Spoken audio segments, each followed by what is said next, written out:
Hi guys, welcome back to my YouTube channel. If you're new here, welcome. My name is Adiola and I share related content in the UK. I live in the UK. And if you're new here, welcome. So today's video is going to be a very educative and informative video. It is talking about how to apply for a Schengen visa living in the UK with a Nigerian passport.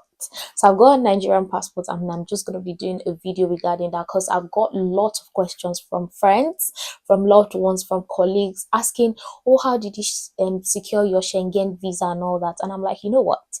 I need to answer someone out there because I've got DMs from people I do not know as well. So if it's a um video you're interested in, do not forget to wait till the end.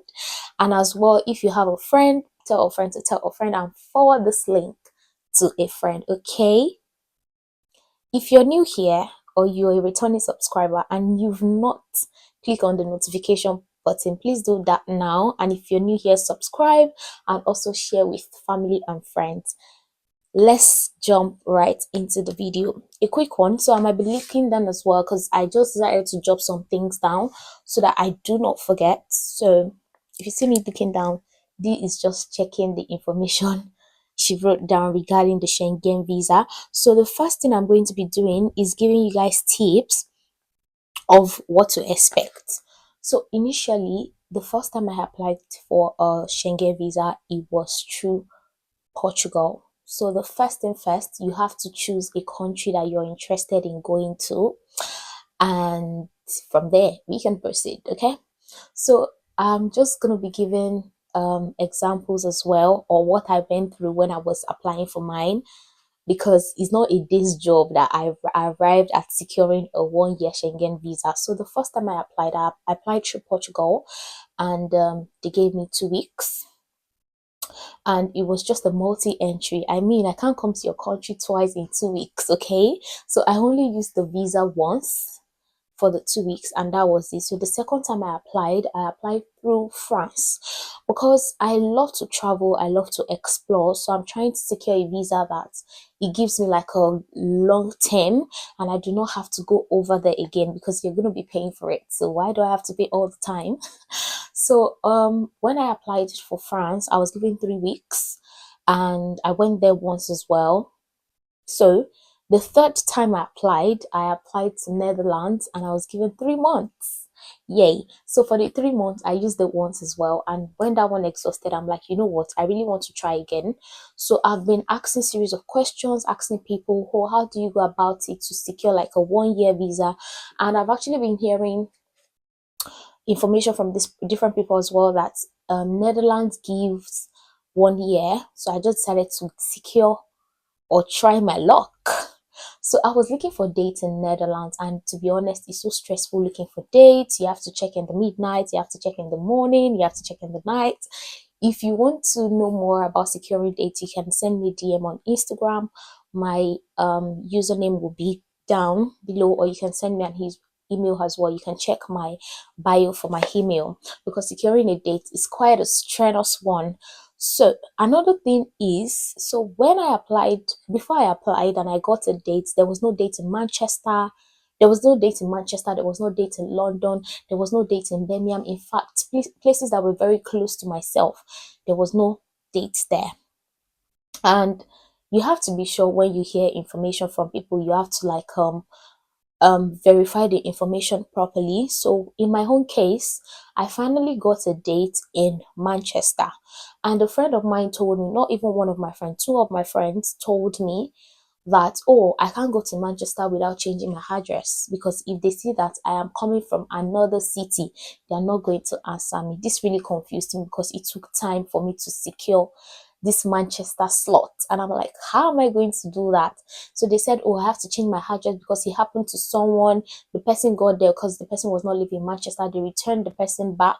So what they do advise is change your address on your bank statements. Okay, so if they ask for my employer, what do I tell them, or every other document? How do I clarify that? That's even like the worst case. So I'm happy that I'm in a working system. So I advise, when you're not sure of something, it's better that you ask information properly. And my friend was just like, hey, why are you stressing yourself? Can you just call the embassy to ask them this thing? So I went ahead, I called the embassy to ask question. They were like, no, you can come from any city. Even if you're in England, you can go to Scotland, you can go to Wales. You can. Well, I was hearing otherwise. So when they told me that, I screenshotted the time I called them and the number I called. So in case they send me back, the Nigerian in me, I would just tell them, oh, I called the number and that's what they said. But that didn't even happen at all. So I went all the way to Manchester. Manchester is like 9 hours away from my city. But thankfully, I have a friend over there. So it was a win-win for me. So this is the process. So if you're going as a first timer, you might be lucky they give you up to 1 year, but I'm not sure. So I've been there 3 times before I secured my 1 year visa. And another information is if you get a Netherlands visa, no, you don't compulsorily need to go to Netherlands before you go to the Schengen area you're supposed to go to. You can go anywhere you want, but it's advisable that you visit the country that you applied from as well. Okay, any other related question, just let me know in the comment section and I'll be happy to help. Okay, so the first step is knowing the country you want to go to. If it's Netherlands, if it's Portugal, if it's France, if it's Sweden, any country you want to go to, you have to decide that one first. And you now have to go to their website and then check for available dates and the likes, and then you download the Schengen visa application form. Once you fill the form, and they so different countries with different method of application. Some of them you just need to download the form. After you download the form, you go straight to their website to look for dates for application, and then you take all your documents there. While some of them you have to put all your documents on the website. And please be aware as well that your passport must have at least 6 months validity. So if your passport is expiring in less than 6 months, I would advise that you renew your passport before you apply. I will do another video getting your passport in Europe, because this passport you're seeing with me, it's a 10 years visa, a 10 years passport, and I got it in Netherlands because my passport was almost expiring, so I had to go apply for another one, and it was a faster and a seamless process from Netherlands, but that will be in another video. Let's just focus on Schengen visa right away. So once your passport is valid, you have to put all your documents together. And when I talk about your documents, I'm talking about your BRP. So if you don't have a BRP, you have to download your e-visa, the proper one that states when your visa is valid to when it's expiring, and what you're doing if you're a student or a skilled worker and the likes as well. You have to download that particular e-visa. Okay, after that one, you have to have your bank statement. So your bank statement that carries your address, that carries your salary, like how much you earn every month and all that. They just want to see that you have free flow of cash in your account, and then you have a job as well. So if you're a student, you have to get a letter from your school. But if you're a worker, you have to get a letter from your employer, or you use your employment letter. Most of the time I use my employment letter. I don't need to go to my employer for letter, so you can use one of the two as well. So after that, bank statements for at least 3 months. So you have to have at least, I think, £1,500 in your account. And also you have to have travel insurance. So luckily, if you secure travel insurance like right now, it usually runs for like a year, and it's not expensive, so you can buy from Coverwise, and I hear money market or something, or is it super money, I can't remember, but I purchased mine from Coverwise insurance, so you can get yours from them as well. And then you have to have your flight reservation. Yeah, you have to have booked your flights from probably like bookings.com, and then you have to purchase your flight itinerary as well. So you have to have planned when your holiday is, when you're going and when you're coming back, because they will need all those information to process your visa. And that's why I think some people always have issue being rejected or going back and forth, because they do not provide all the necessary information. So to avoid going back and forth, it's advisable that you have all the necessary information, provide them with everything that you need to provide them with, to avoid delays and the likes. And just like I said, you also have to take your passport photograph. So you have to take the one that is specifically for that country. Netherlands has like a type of passport photograph that they want, so you can always like check on their websites to know the one that you would snap. And also, for most of the Schengen visa application form, they also write all the necessary things you need to bring as well for them, so you don't need to stress yourself or bother yourself. It's such a seamless process. And then when you go for your biometrics, you get your fingerprinted. Sorry for the breaking transmission. My throat was acting up. Okay, so once you give them all those necessary information, then you go on the day of your appointment. Please do not be late. I trust people that are here. You can't be late. Their time is their time, so make sure you're right there in time. Okay, once you get there, the ask is so fast because they will just be asking you the documents one after the other. You check your name as well, or you check the number they've given to you on the system. It's quite straightforward. If you're confused, you can ask people there, they will direct you. So once you get into the office with the maybe like the attendants that will attend to you, let me use that name for them, they would ask you for each and every document. So make sure you have everything so that you don't start looking for them up and down.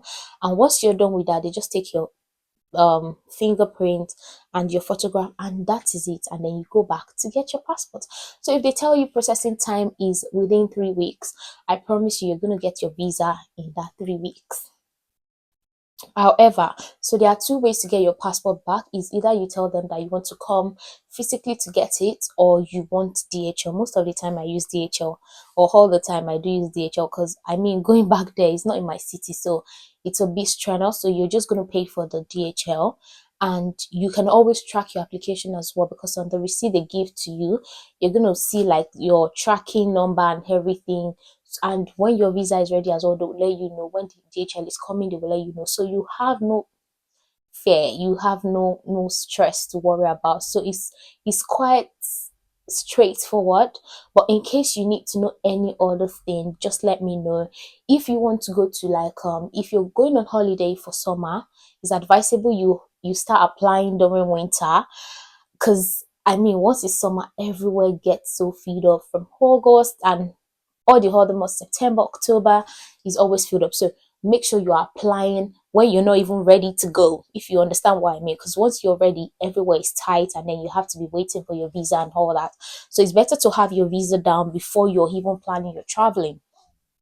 So that's just like the straightforward thingy. And to be honest, when I got my Netherlands 1 year Schengen visa, I could not believe my eyes. I was so confused, and I was like, so because they would put is valid from so day to so day, and then they'll put like how you can enter if it's multi or single. So I was looking at the multi side. I saw the multi side, and I just snapped it to my boyfriend that, oh babe, my visa has been approved. Just imagine, they gave me 3 months, and then why would they tell me that it's valid from so day to so day, and it's just 3 months, and they're saying it's valid for 1 year?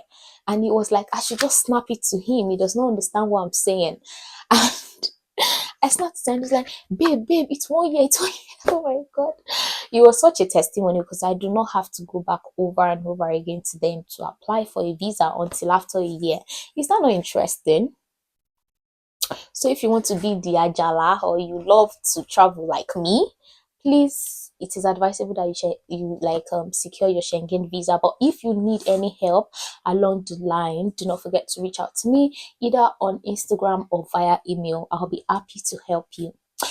If you've watched to this point, I'm so grateful that you listened to me, and I have so many more information to bring to you. So do not forget to like, subscribe, and please share with a friend. I'll see you guys in my next video. Bye.